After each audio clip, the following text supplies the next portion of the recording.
تیزی کے ساتھ ہمارا دامن وقت جو ہے وہ محدود ہوتا جا رہا ہے. تو بسم میں اللہ. عرض کر رہا تھا کہ وَيُعْطِي مَنْ حَرَمَ، جس نے تم کو یعنی مکارم اخلاق کی ایک مصداق یہ کہ یعطی من حرم، جس نے اسے محروم کیا ہے وہی کام وہ دوسرے کے ساتھ نہ کرے. دیکھیے مقصد کیا ہے، رسول خدا ظلم کو بڑھاوا نہیں دے رہے ہیں بلکہ اس چین کو توڑنے کے لیے ایک سلیقہ سکھا رہے، ایک طریقہ دے رہے ہیں. کیونکہ برائی اگر برائی کا سامنا اور اس کا مقابلہ برائی سے ہو تو کبھی ختم نہیں ہوگی برائی. ٹھیک ہے. معصومین کے بعد امام حسن علیہ السلام کی وہ روایت اکثر ہم لوگ پڑھتے ہیں. رسول خدا اور بھی بہت ساری ایسی مثالیں ہیں، میں رسول خدا کی مثال پیش کروں زیادہ مناسب ہے. ایک شخص بدو شخص، بدوی شخص مجمع میں اصحاب کے ساتھ رسول خدا بیٹھے ہوئے ہیں، رسول خدا کے پاس آتا ہے اور اس کے ذہن میں یہ تھا کہ ہی از اے ملٹی ملینئر اور بہت سارے پیسے ان کے پاس، خزانہ ہے اور سب کچھ ہے. ٹھیک ہے. وہ آ کے بہت بدتمیزی سے اور بددہنی کے ساتھ جو ہے رسول خدا سے خطاب کرتا ہے اور بات کرتا ہے اور کہتا ہے کہ جو ہے وہ جو کچھ ہے تمہارے پاس وہ ہمیں دو، نہیں تو مجھ سے برا کوئی نہیں ہوگا. اصحاب جو ہے وہ طیش میں آئے. جی اصحاب غضب میں آئے، طیش میں. انہوں نے کہا کہ کیسے بدتمیزی سے بات کر رہا ہے. وہ لپکے اس کو مارنے کے لیے، ایک سیکنڈ اس کو ہولڈ کیجیے. جی جی اس جی کو بسم مارنے اللہ کے بسم لیے اللہ. لپکے تو رسول خدا نے کہا کہ رک جاؤ رک جاؤ، ایسا نہ کرو. ٹھیک ہے. اس کو بلایا، بیٹھایا، اس سے بات چیت ہوئی. بات کرنے کے بعد رات کو اپنے ساتھ اپنے گھر لے گئے. وہ اپنے گھر لے کے گئے. وہاں خوب ایک شیٹ تھی آپ کی جو زمین پر بچھاتے تھے اور ایک اوڑھتے تھے، وہ آپ نے اس کو دے دی، کہا یہ لو، اور خود جو ہے وہ زمین پہ لیٹ گئے. تو اس نے تعجب کیا کہ ہم تو سمجھتے تھے تمہارے پاس بہت سارا سرمایہ ہے، بہت سارا، یعنی کیا برائی کا انجام جو ہے وہ برائی سے بھی بہت سارا سارا. خلاصہ رات بھر جب رسول خدا کے لائف سٹائل کو دیکھا تو وہ آدمی کا مزاج بالکل بدلا اور وہ شرمندہ ہوا. صبح رسول خدا سے معافی مانگنے لگا. رسول خدا سے جب معافی مانگنے لگا، رسول خدا اسلام لے کر آیا، مسلمان ہوا. رسول خدا نے کہا مجھ سے معافی یہاں نہ مانگو، ایک کام کرنا تو مجمع میں چلو میرے ساتھ، وہاں لوگوں کے سامنے ہم سے معافی مانگو. مجمع میں گئے رسول خدا، وہاں سب کے سامنے جو ہے اس نے معافی مانگی اور اسلام کا اعلان کیا. اور جب یہ جانے لگا اور چلا گیا تو رسول خدا نے اصحاب سے کہا کہ کل تم لوگ اگر اس کی پٹائی کرتے، ٹھیک ہے، تو ایک مسلمان کو گوا دیتے تم. بالکل صحیح. یعنی کہنے کا کون مقصد یہ ہے کہ برائی جو ہے وہ کبھی بھی برائی سے ختم نہیں ہوتی، بالکل کبھی صحیح بھی بالکل صحیح. برائی سے ختم برائی سے جی ختم ہاں. نہیں ہوتی. آپ بالکل کالر صحیح. لے کون لیجیے. ہمارے ساتھ. بالکل صحیح. السلام علیکم ورحمۃ اللہ. صدقے علیکم السلام. کے بارے میں پوچھنا. کس چیز کے بارے میں؟ صدقہ صدقہ. جی صدقہ جو کھاتے ہیں، ہم صدقہ کن لوگوں کو دے سکتے ہیں؟ کوئی بھی رشتہ دار ہو، اس کے بارے میں پوچھنا ہے. ٹھیک ہے ٹھیک ہے. آپ کا موضوع سے ہٹ کریں اور میں شامل کر لیتا ہوں. ٹھیک ہے. بہت شکریہ. ہاں، اور ایک اور بات، فرمائیے. اگر ہم کسی کو صدقہ دے دیتے ہیں نا تو لوگ کہتے ہیں کہ جو بنا ہم نکال رہے ہو ان پر ہو جاتا ہے. اچھا اچھا اچھا اس اچھا. کے ٹھیک بارے ہے. میں بھی آپ صحیح ہے. اس پہ بات کریں. ٹھیک ہے. اللہ حافظ. بہت شکریہ بہت شکریہ. جی قبلہ جی اگر مختصراً ان کا جواب دے دیں کہ عموماً لوگوں میں کیا یہ خوف سوال ہوتا ہے تھے؟ کہ ایک تو انہوں کا صدقہ کن لوگوں کو دیں. دوسرا عموماً یہ بھی لوگ کہتے ہیں، آج میرے بھی علم میں اضافہ ہوا کہ بعض لوگوں کا یہ بھی کہنا ہے کہ جی وہ جس کو صدقہ دیں گے جو بلا ہماری ان پر چلی آئے گی. تو اس کو کس طرح سے رد کریں گے؟ نہیں دیکھیے، سب سے پہلے صدقہ جو ہے وہ کیا نام ہے، ضرورت مندوں کو دیا جائے، جو لوگ محتاج ہیں، جو لوگ ضرورت مند ہیں. اور صدقہ دینے کا ہرگز یہ مقصد نہیں ہے کہ ہماری بلا اس تک چلی جائے. ٹھیک ہے. بالکل ایسے. یعنی صدقہ جو ہے وہ کورونا جیسی کنٹیجیس بیماری نہیں ہے کہ جو ہاں ایک سے دوسروں تک پہنچتی. صدقہ ایک چیریٹی کورونا. ہے ہاں ہاں جو کورونا تھوڑی ہے. جی ہاں جی ہاں جی صدقہ ایک چیریٹی ہے کہ جس سے اس کا آبجیکٹو یہ مقصد یہ ہے کہ جب ہم کسی کو صدقہ دیتے ہیں یعنی کسی ضرورت مند کو جب ہم کچھ دیتے ہیں، اس شخص کی جب ضرورت پوری ہوتی ہے تو ناخواستہ طور پر اس کے دل سے، اس کے وجود سے دعا نکلتی ہے. تو صحیح. کبھی کبھی دوسروں کی دعائیں ہماری بلاؤں کے رد ہونے کا سبب بنتی ہیں. سبحان اللہ. ہماری قبلہ بلائیں ٹرانسفر نہیں ہوتی ہیں بلکہ ہماری بلائیں رد ہوتی ہیں اس رد ہو کار جاتی خیر ہیں. کے ذریعے. بالکل صحیح بالکل صحیح. واپس اچھا میں آتے ہیں ایک قبلہ. اور بتا یہ ایون جو اپنی لائف میں ہم گفٹس وغیرہ دیتے ہیں دوستوں کو، یہ بھی ایک طرح کی ایک چیریٹی، ایک صدقہ ہے. ٹھیک ہے. البتہ ٹھیک ضروری ہے. نہیں کہ کیا نام جی ہاں 6-7 منٹ ہے صرف قبلہ. 6-7 منٹ ہے. ایک دو جی پوائنٹ تو رہتے میں ہیں اپنی بیچارہ بات کو وہ بھی کمپلیٹ کبھی کر نہ. لوں. تو جی ہاں. کہنے کا مقصد یہ کہ رسول خدا نے کہا وَيَظِلُّ مَنْ قَطَعَ، جو بھی تم سے صلہ رحم قطع کرے. ایک بڑی بیماری ہے. روایت ہے کہ صلہ رحم اگر کوئی ترک کرتا ہے یعنی اپنے رشتہ داروں سے منہ موڑتا ہے، اپنے رشتہ داروں کو چھوڑتا ہے، بھائی بھائی کو چھوڑ رہا ہے، ماں باپ سے یا مثال کے طور پہ خاندان کے دوسرے رشتہ داروں سے جو رشتہ توڑتا ہے، وہ عمر میں کمی کا سبب بنتا ہے. جس شخص نے بھی یہ کیا اس کی عمر کم ہوگی، اس کا رزق جو ہے وہ رزق میں تنگی کا شکار ہوگا. صلہ رحم جو ہے اس کے مقابل میں جو صلہ رحم کرتا ہے اس کی عمر میں اضافہ ہوتا ہے. تو رسول خدا فرماتے ہیں مکارم اخلاق یہ کہ کبھی بھی صلہ رحم کو قطع نہ کرو، اپنے رشتہ داروں سے بالکل تعلق ٹھیک، نہ توڑو، ولو بالسلام، کم بالکل از صحیح، کم ان سے سلام کے ذریعے رشتہ برقرار رکھو. اس کے بعد تھوڑا بہت وَإِن يَعُودَ وَإِن يَعُودَ مَن لَا يَعُودَ، چوتھی چیز ہاں، کیا ہے؟ یعنی وہ شخص کہ جو اس سے ملاقات کے لیے نہیں آتا، اس کی بیماری میں اس کی عیادت کے لیے نہیں آیا، جب وہ شخص بیمار ہو جائے تو اس کی عیادت کے لیے جائے. وَأَن سبحان يَعُودَ مَن لَا يَعُودَ، یہ کس نے کہا؟ رسول خدا نے. مکارم اخلاق کی تعبیر صلی تو اللہ کیا علیہ کیا ہے؟ سل من قطعک وعط من حرمک واعف عمن ظلمک ویعود عد من لا يعودک، یعنی جو آپ کے ساتھ صلہ رحم توڑو اس کے ساتھ صلہ رحم نہ توڑو، وسلم، نہ جو توڑو، آپ کو صحیح، محروم رکھے آپ اس کو دیں، جو آپ پہ ظلم اس کرے کو دیں، آج وہ نادم ہے، آج وہ کمزور ہے، اس کو معاف کریں. جس نے آپ کی بیماری میں آپ کی عیادت نہ کی، آپ کے سخت حالات میں آپ کی عیادت نہ کی، سبحان آپ اللہ، اس کی عیادت کے لیے دیں. یہ کون کہتا ہے؟ سبحان رسول اللہ، خدا مکارم اخلاق کی تعبیر فرماتا ہے. اب آپ سوچیں بالکل یہ صحیح، میسج لے کے آئے تھے رسول خدا رسالت کے لیے، بعثت کے لیے، انسانی سماج کو بدلنے کے لیے آئے تھے. اگر یہ اصول انسانی بالکل سماج صحیح، میں پیدا ہو جائے تو واقعی بہت ساری مشکلات دور ہو جائیں گی. جی بالکل ہمارے صحیح. پاس وقت قبلہ بھی کم دو ہے میرے پوائنٹ رہ خیال گئے. جی جی بالکل، ہمارے سے. جی پاس صرف 6-7 منٹ ہیں، اس میں ختم کرنا ہے ہم نے. قرآن مجید میں تمام انبیاء کی بعثت کے آداب کو کس طرح سے بیان کیا ہوا ہے، اس کو اگر مختصر کر دیں تو پھر تھوڑے سے اعمال جو ہیں آج کی شب کے، جہاں پر شب بعثت ہے، وہ بھی تاکہ تھوڑا سا استفادہ کر لیں. بسم اللہ. جی میں نے آپ کی تمام خدمت انبیاء میں ابھی کے عرض کیا تھا آداب. قرآن مجید میں جو اللہ نے کیا نام ہے بعثت کے جو اہداف بیان کیے، اس میں کیا تھا؟ ایک ہدف یہ تھا کہ لِيَقُومَ النَّاسُ بِالْقِسْطِ، تاکہ لوگ جو ہے وہ عدل و انصاف لوگوں کے درمیان میں رائج ہو جائے، سماج سے فساد، ظلم، بربریت اور کیا نام ہے تباہی یہ ختم ہو جائے. اور دیکھیے جب تک صحیح، سماج میں ظلم و بربریت و فساد رہے گا، تباہی رہے گی، سماج کبھی بھی ترقی نہیں کر سکتا، سماج میں خوشحالی نہیں آ سکتی. سماج میں سکون، کسی گھر میں خوشحالی و سکون اس وقت آتا ہے جب گھر میں ظلم نہ ہو.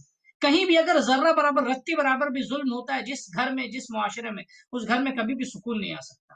انبیاء کا بالکل صحیح، بنیادی ہدف اور مقصد ان کے بعثت کا اور ان کے آنے کا کیا تھا؟ ایک تو یہ سماج سے ظلم ختم ہو جائے، سماج میں لوگ عدل و انصاف کے عادی ہو جائیں، سماج میں لوگ یعنی مثلا خود پروری سے خدا پروری کی طرف، خدا کی پرستش کی طرف آ جائیں، سبحان اللہ، یعنی سبحان خود اللہ، پرستی سے سبحان خدا پرستی کی طرف آ جائے، خدا کی عبادت کی طرف آ جائے، اللہ، خدا عبادت کے کی طرف مطیع آ اور جائیں. فرما سبحان اللہ، بردار ہو جائے، ان کے اندر سلیقے اطاعت پیدا ہو جائے. یہ تھا. اور انسانی سلیقہ ان کے اندر آ جائے، انسانی زندگی کے جو اصول ہے، ٹھیک ہے، وہ ان کے اندر آ جائے، اقدار آ جائے. میں نے عرض کیا آپ کی خدمت میں مولا کائنات کا جو خطبہ ہے، پہلا خطبہ نہج البلاغہ کا، اس میں باقاعدہ جو ہے وہ انبیاء کی بعثت کا ایک فلسفہ بیان کیا تھا. اس میں کیا تھا؟ ایک فلسفہ یہ تھا کہ ان کو سلیقہ زندگی سکھائیں. اور ایک بالکل صحیح، آخری فلسفہ جو سب سے اہم ہے، جس کی طرف امام کاظم علیہ السلام نے بھی اشارہ کیا، مولا السلام علیہ کائنات نے بھی وسلم. اشارہ کیا، وہ کیا تھا؟ بعثوا لیثیروا دفائن العقول. انبیاء کی بعثت سبحان اس اللہ، لیے ہوئی ہے تاکہ لوگوں کی چھپے ہوئے عقل کے خزانوں کو آشکار کر دیں، آشکار کر دیا. سبحان اللہ. قبلہ تھوڑے سے یعنی لوگوں اعمال کی فکری آج کی شب کے. تربیت اور پرورش کے لیے انبیاء کو اللہ نے بھیجا. جی بالکل صحیح. جی قبلہ اعمال کے اوپر صرف 3 منٹ میرے پاس. جی جی جی.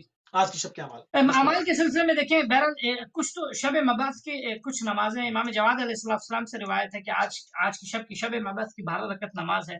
اگرچہ مستحب نمازوں میں کیا نام ہے جو ہے تسامح ہے فی السنن میں کہ آپ 2 رکعت نماز صبح کی طرح بھی پڑھ سکتے ہیں، لیکن بہتر یہ ہے کہ مثال کے طور پہ ہر رکعت میں سورہ الحمد اور پھر سورہ قل اللہ پڑھیں، اور پھر یعنی ہر دو رکعت پہ سلام، جیسے نماز صبح پڑھتے صحیح ہیں. ہے، اس کے بعد پھر ٹھیک 7 ہے. مرتبہ سورہ قل اللہ، 7 مرتبہ سورہ انا انزلنا، 7 مرتبہ آیت الکرسی، 7 مرتبہ جو ہے سورہ فلق، 7 مرتبہ سورہ کافرون، اور یہ تمام سورے ہیں، یہ 7 مرتبہ، یہ آج شب کے اعمال ہیں.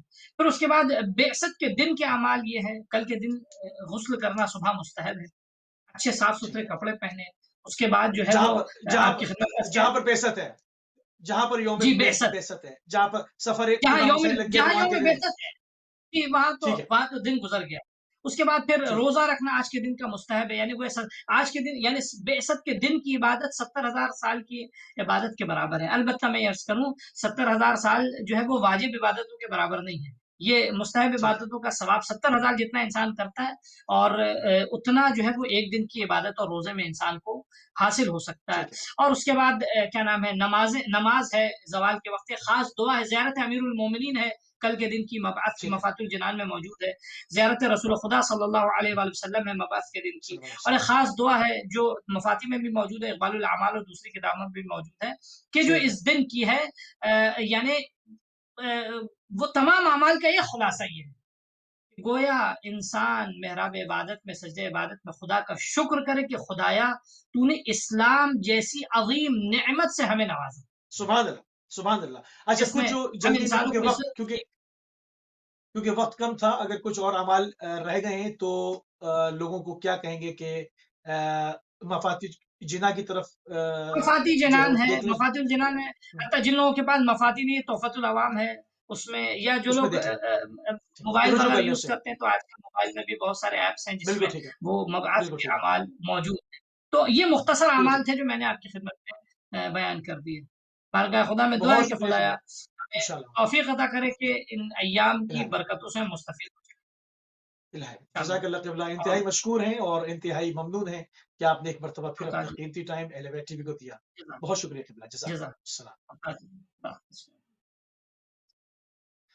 جی ناظرین، آپ سماعت فرما رہے تھے حجت الاسلام مولانا مرزا عسکری صاحب کو کویت سٹی سے، اور یوم مبعث رسول کریم صلی اللہ علیہ وآلہ وسلم کے اوپر گفتگو کا سلسلہ جاری و ساری تھا، جو کچھ تاریخوں نے، جو کوئی مورخین نے، محدثین نے قلم بند کیا، اس کا نچوڑ پوری کوشش کر رہے تھے کہ آپ کی خدمت میں پیش کریں. ہمارے پروگرام کا وقت تمام ہوا اور اس کے اوپر انشاءاللہ ہماری جو ہے وہ ٹرانسمیشن